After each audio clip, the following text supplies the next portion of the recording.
Lesson 4 of building an unbreakable mind is about rewards, because a lot of people think that in order to have an unbreakable mindset, you need to be in this constant mode of struggle and you need to be in this permanent state of darkness and it's all doom and gloom every single day of your life. And that's simply not the case. You need to have goals. And if you've watched the previous lessons, you've built your enemy that you're battling against, but your life should be a happy experience, and making sure that completing your goals makes your life better, more positive, and makes you more fulfilled. And achieving those goals is absolutely going to make you want to even set larger goals for yourself and complete those goals as well. So what I do to reward myself is I pin my rewards to an objective. But what other people do is they think, I want an ice cream, so I'm going to go get an ice cream. And then they eat the ice cream and that's the end of the story. And what that does is it tells your mind, I do what I want, I do what I feel like, and I don't have to earn this treat.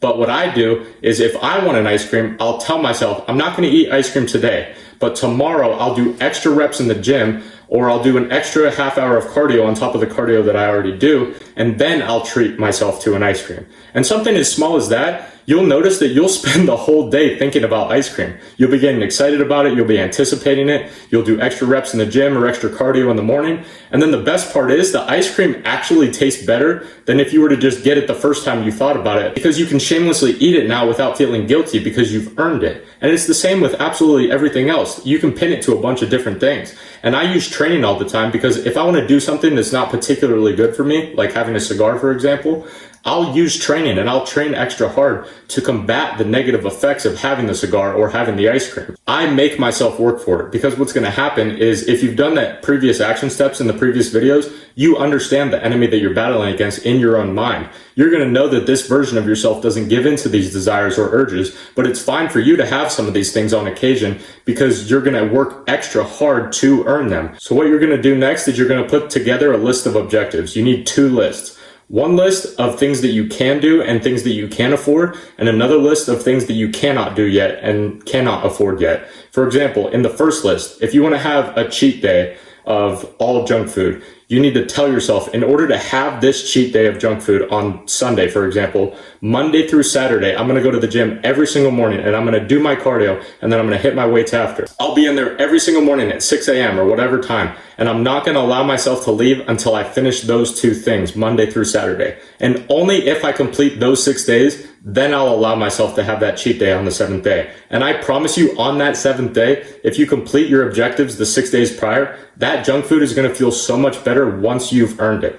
Not only will you work harder, but the reward is going to be so much better knowing that you worked for it. And this also works for the most basic shit, the shit that you're probably already doing now. You go to the mall and you buy a pair of shoes that you want, but if you tell yourself, I'm not going to get it today, but I'll come back in 2 days once I've done X, you're going to be a happier person once you get that thing, because for one, you made yourself wait, and 2, all of these small little objectives and missions that you're going to set for yourself are going to compound over time. That's why I love using training for absolutely everything, because it's the easiest metric that you can base this off of. You tell yourself, for example, I'm going to do 1,000 push-ups and then I'll get that thing. So that's the first list. These are a list of things that you can already do and already afford, and you're going to write them out and set an objective for each one of these things to complete. The second list are the things that you cannot yet do or cannot yet afford. And this one is easier because the objective and the mission that you're trying to complete is going to be necessary and vital for you to have in order to do the thing or afford the thing that you're trying to achieve.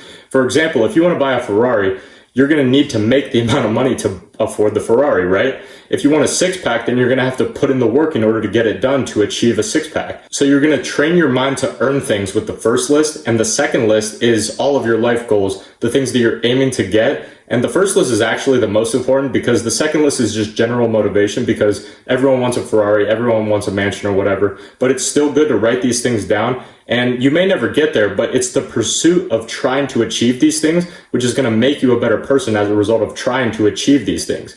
But the first list is, like I said, the most important one, because you're going to learn to delay gratification. You're going to learn to train yourself to make yourself work for the things that you can already do. You're going to put the goal in the way of achieving those things. People ask me all the time, how do you have the discipline or the motivation to train so hard every single day?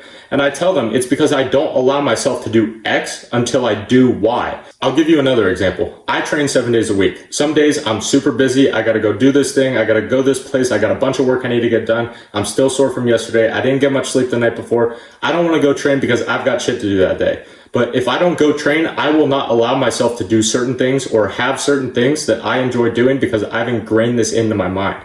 And another important thing about this list is you need to document all the times that you fail your objectives. So let's use the junk food example again. Let's say that you're driving and you see a McDonald's and you just say, fuck it, and you give in to your impulses. And what you'll realize is you give in a lot more than you realize. If you want a six-pack, but you also want McDonald's, you need to tell yourself, I need to do X amount of work in the gym before I can have that McDonald's. You can always find an objective to put in between your desires and your urges. So over the last couple of days, it should be very easy for you to recall all of the times that you've given into these impulses. And remember, your enemy that you've created in your mind, he doesn't give into these impulses. He doesn't eat junk food. He doesn't waste time playing video games. All of the things that your enemy wouldn't do, write them down and set an objective for each one that you must complete before doing that thing again. This is meant to genuinely make you feel guilty for doing things without earning them. I personally couldn't sit there and eat ice cream knowing that I didn't go train and do my cardio all the days prior before having that ice cream. I wouldn't enjoy it, and I would genuinely feel guilty for having the ice cream. So you must learn to make yourself accountable by making the list, keeping track of the times that you give in, putting an objective in front of every single one, and you shouldn't be able to do these things because you should feel guilty for not completing the objective before doing it. And before you know it, you're going to have a shit ton more work done, especially when it comes to your training. And what happened with me is I started to realize how much other people give in to their impulses. For example, I'll be sitting there having dinner with my family, and one of them will go, oh, I want dessert tonight, but I forgot I was on a diet. Oh, fuck it, give me the dessert menu. And you'll start realizing how quickly other people give into their impulses. And you'll also realize how much it actually doesn't fulfill them. They get the dessert, they eat the dessert, and genuinely look at their face. Are they smiling?